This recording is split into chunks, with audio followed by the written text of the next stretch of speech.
Jesus Cristo, o maior exemplo de humildade. Quantas vezes já ouvimos ou lemos sobre humildade? Aquela característica que, embora difícil, não é impossível de alcançar. O apóstolo Paulo convida os filipenses a desenvolverem esta característica, tomando Cristo como modelo. Ele nos apresenta essa virtude como o motivo de obediência e consequência de exaltação. A humildade, então, é um ato de obediência. Em outra ocasião, Pedro clamou: portanto, humilhem-se debaixo da poderosa mão de Deus. Vemos o quão importante ela é e o efeito que esta condição tem sobre o cristão em todos os momentos e em qualquer circunstância. Jesus Cristo, sendo Filho de Deus, não se apegou a esse status, mas rebaixou-se, mostrando a sua mansidão ao suportar tudo, todo confronto, decepção, pressão emocional, traição. Jesus mostrou a virtude da humildade, cheio de graça e integridade.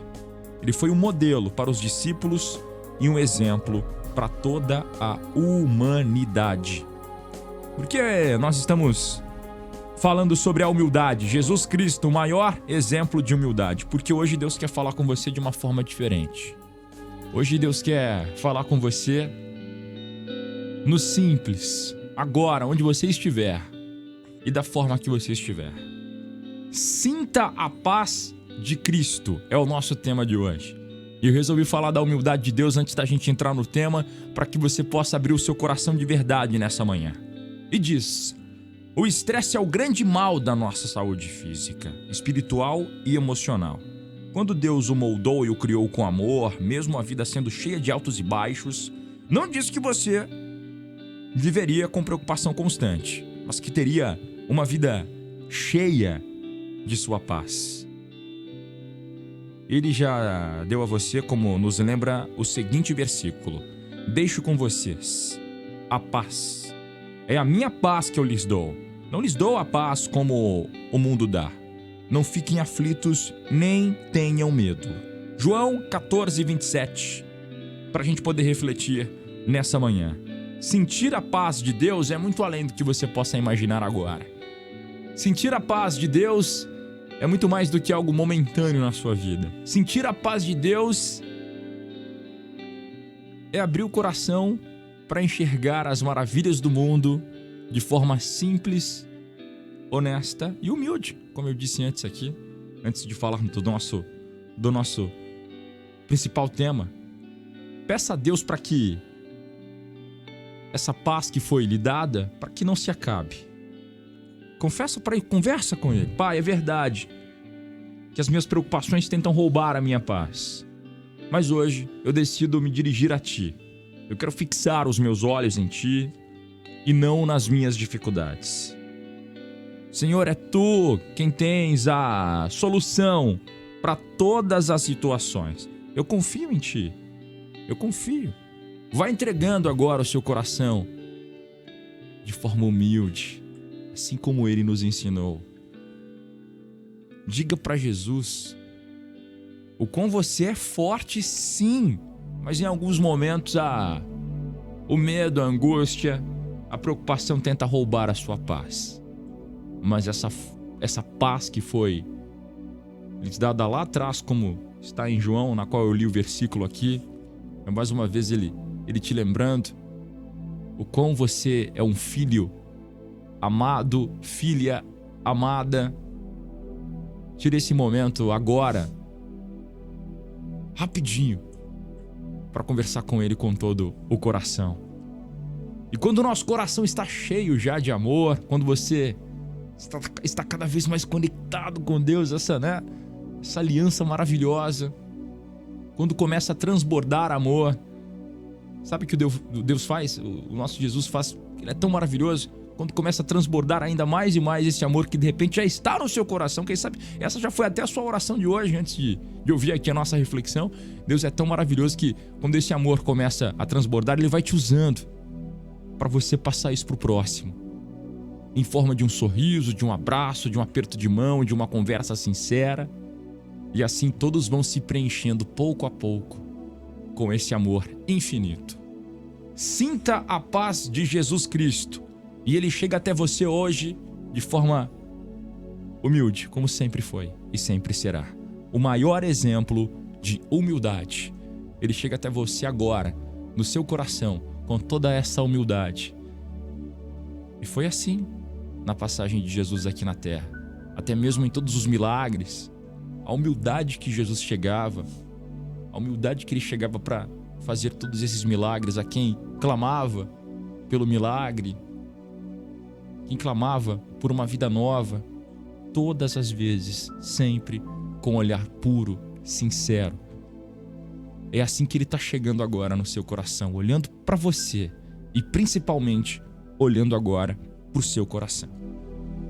Amém. Jesus deixou, inclusive, o ensinamento preciso sobre esse tema. Pouco antes da chegada da Páscoa, Jesus reuniu os seus apóstolos, colocou uma travessa com água e foi de pé em pé lavando os pés dos apóstolos. Isso está em João 13. Você pode chegar na Bíblia, lá tem toda essa história. A gente está ilustrando aqui essa forma da humildade que Jesus quis ensinar pra gente. O ato de lavar os pés dos discípulos é a lição dessa prática da humildade, do amor e do serviço. Aquilo que o Jean Lucas destacou sobre quando você está cheio desse amor, quando você está cheio dessa presença de Jesus, é isso que ele pedia para os apóstolos, para que eles também levassem esse ensinamento para os próximos. Os apóstolos foram quem deram sequência naquilo que Jesus queria que a humanidade entendesse. Num contexto cultural, lavar os pés era, naquela época, trabalho dos escravos. Quem lavava pés eram os escravos. As pessoas que andavam com as suas sandálias naquela época nas ruas, não tinha asfalto, não tinha essa questão toda que a gente tem hoje, então era facilmente o cotidiano das pessoas terem os pés sujos, e os escravos eram quem lavavam os pés. As pessoas de poder aquisitivo naquela época não lavavam seus próprios pés, então os escravos se humilhavam, digamos assim, lavando os pés das pessoas. E aí Jesus, nesse ato, pediu para todos os apóstolos sentarem. Ele foi de pé em pé. Quando chegou em Pedro, Simão Pedro, ele se recusou. Ele reagiu de uma maneira diferente. Ele respondeu que lavar pé não era essencial, não precisava daquilo tudo. Jesus era o mestre, é o mestre, e não precisava lavar o pé. E Jesus mesmo assim falou: senta aqui, deixa eu fazer isso, você vai entender o porquê que eu estou fazendo isso. O resumo da história e aquilo que a gente precisa interpretar: Jesus quer ensinar que, apesar dele ser um Deus, de ele ser superior a todos nós, apesar de toda a grandeza, de ele comandar tudo, de ele ser filho de Deus, dele estar sentado à direita do Pai neste momento, ele foi e será um ser de humildade. Ele é um Deus que não tem a arrogância dos grandes poderosos aqui do mundo. Ele é um Deus que não tem todo o rancor que grandes poderosos têm. É um Deus que ama ao invés de julgar. É um Deus que vem para trazer providências amorosas ao invés de trazer sanções severas. É um Deus que ele afaga e não humilha. É isso que ele quer dizer para você hoje, nesse momento, você que está acompanhando a programação da Meridional FM. Se Jesus, com todo o seu poder e com toda a sua majestade, nós partimos do princípio que entendemos que Jesus é o Filho do homem, é aquele que tem a onisciência, onipresença, ele tem tudo o que nós humanos não temos, inclusive a humildade. Ele quis mostrar que mesmo ele sendo Jesus, ele se rebaixa, ele lava os pés neste momento. Faça o mesmo, seja a réplica de Jesus. Veja que não vale a pena ser ao contrário daquilo que Jesus fez. Se fizermos coisas ao contrário daquilo que Jesus nos ensina, certamente não teremos passagem para a vida eterna. Aproveite esse momento, faça essa reflexão. Se possível, vá até a Bíblia em João capítulo 13. Reviva este momento, se transporte para aquele momento onde Jesus lavou os pés dos discípulos. E entenda o valor da humildade, do amor e do servir com todo o coração.